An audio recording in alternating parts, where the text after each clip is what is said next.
lo biel murliu posavo en bas, anavo devo al castèl des Angleses e tornavo a muntar des amunt per prene lo ruto che ench'ero existo ma che mi son testat.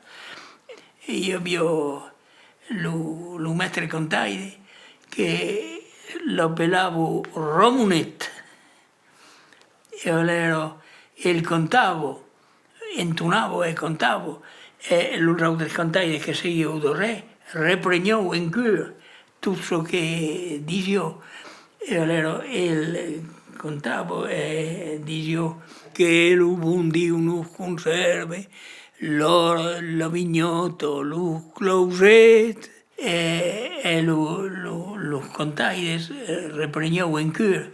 Dio te nause Romunet.